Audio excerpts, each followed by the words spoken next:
You know how sometimes you get stuck in a rut and your framing just gets closer and closer and closer? Well, today we're not going to talk about that. Instead, we're going to talk about how scalping isn't just for tickets anymore.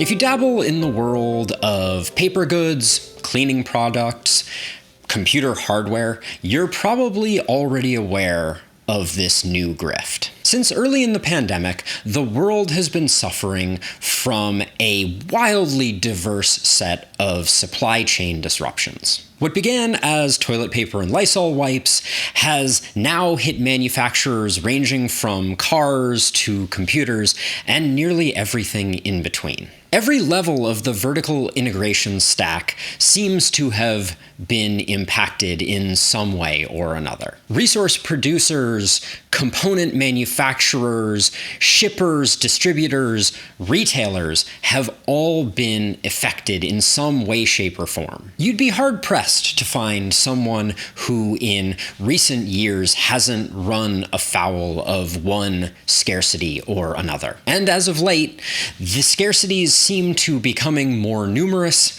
and more dire.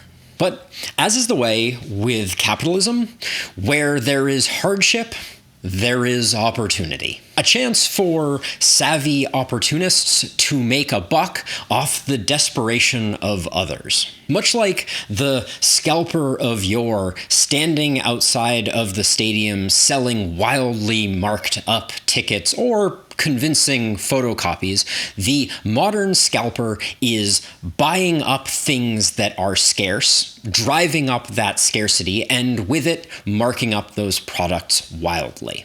Gone are the days of hawking their wares just out of eyeline of stadium security. Today, the internet makes the process of scalping goods incredibly easy. The example nearest and dearest to my own heart is high-end video cards. They are almost impossible to get your hands on and sell for nearly double MSRP on eBay regularly.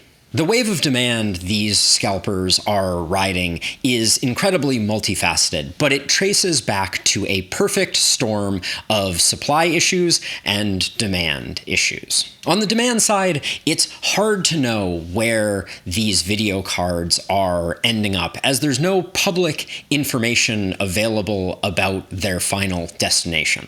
Two factors seem to be at the heart of the feeding frenzy that is currently happening around graphics cards. First is the pandemic.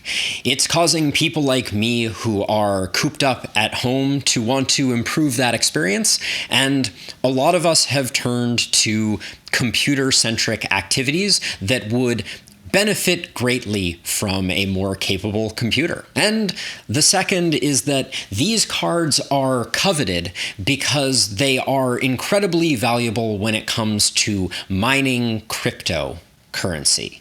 And for those not terribly familiar, mining cryptocurrency is a lot like printing money. So if someone can buy the engine of a money printer and quickly print as much money as it cost to buy the item, well, then I think you can figure out the business model around that one. Switching over to the supply side, things are similarly grim.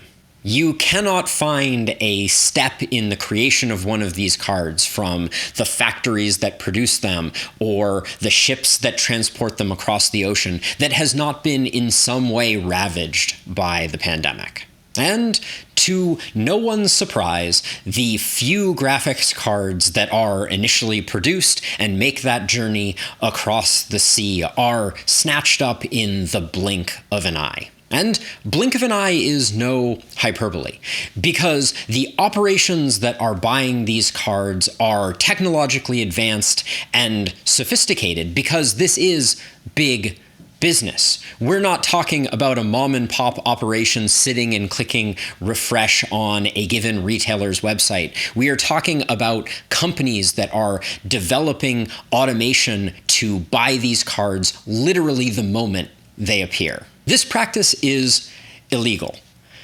for essential goods only. You probably heard early in the pandemic news stories of FBI agents raiding garages in suburban America in order to find Lysol wipes that were being hoarded and sold for exorbitant amounts. However, video cards are not essential goods, and selling them for the absolute maximum that the market will support is simply good business. My favorite recent example of what I am going to continue calling good business is a program that Best Buy just rolled out. For $200 a year, you get a whole host of benefits that I expect no one cares about, and one particularly interesting perk. That perk is the ability to buy PlayStation 5s at MSRP. Much like computer hardware, PlayStation 5s are incredibly hard to come by and a wonderful solve for pandemic woes.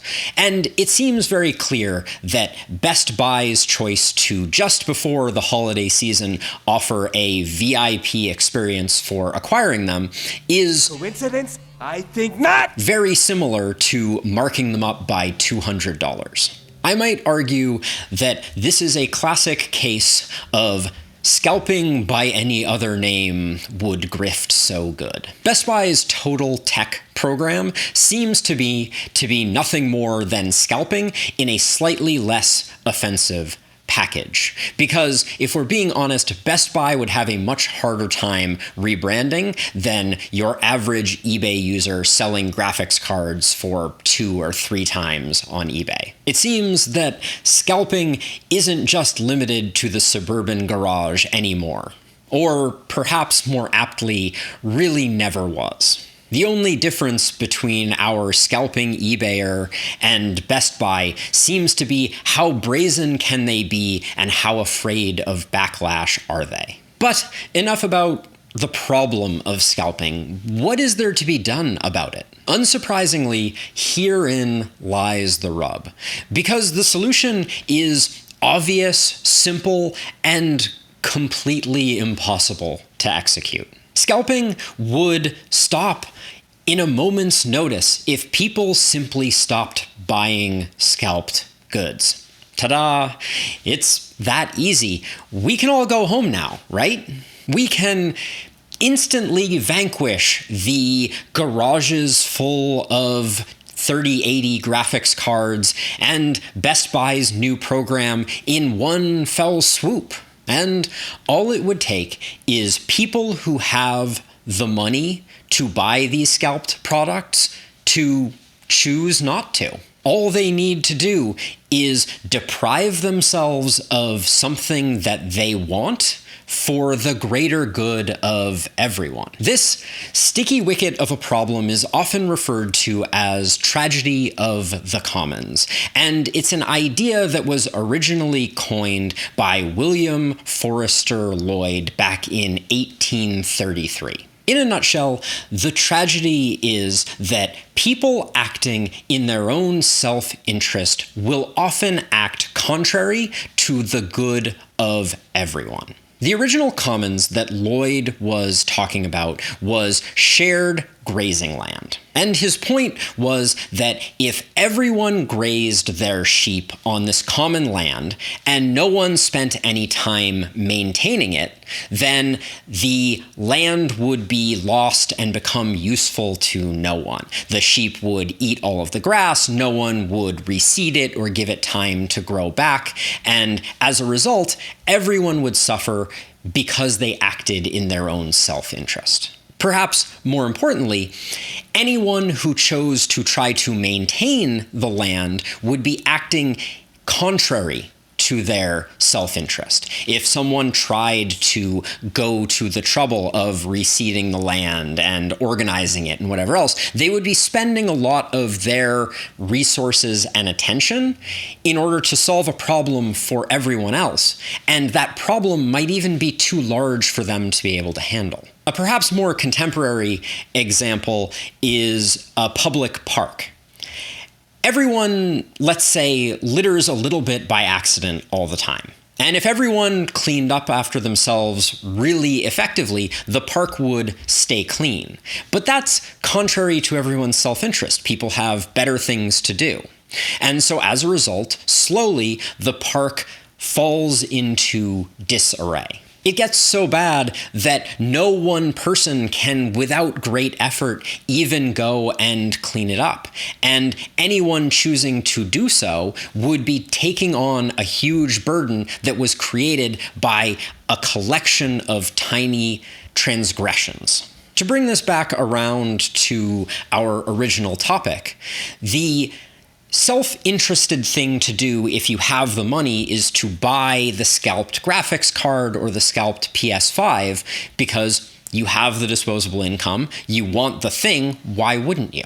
However, each person who chooses to buy one of those items is demonstrating what the market will bear. They are contributing to the litter in the park, and they are creating an ever less sustainable demand for these goods. It gets so bad that no one person can, without great effort, even go and clean it up.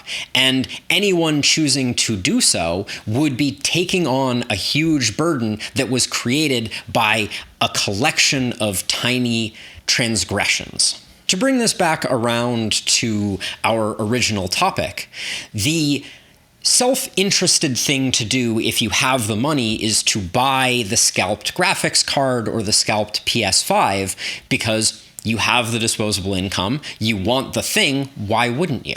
However, each person who chooses to buy one of those items is demonstrating what the market will bear. They are contributing to the litter in the park, and they are creating an ever less sustainable demand for these goods. The more scalped PS5s that get sold, the more resources scalpers have to develop more advanced bots for buying them up quicker, the more capital the scalpers have to buy up a larger portion of the total stock and drive up demand even higher.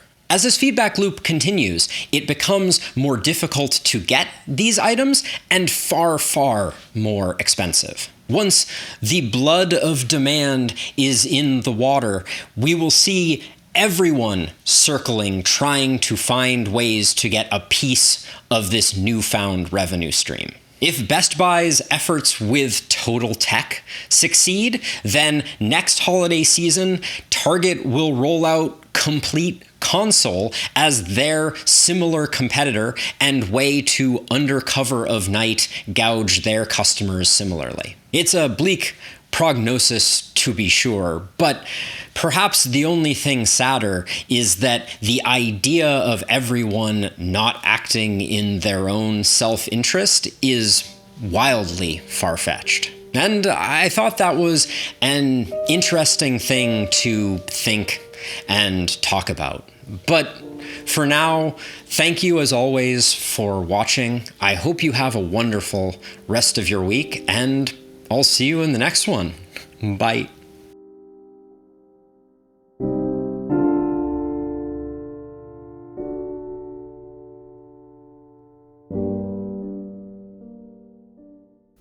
Not a potamus. Ponderous.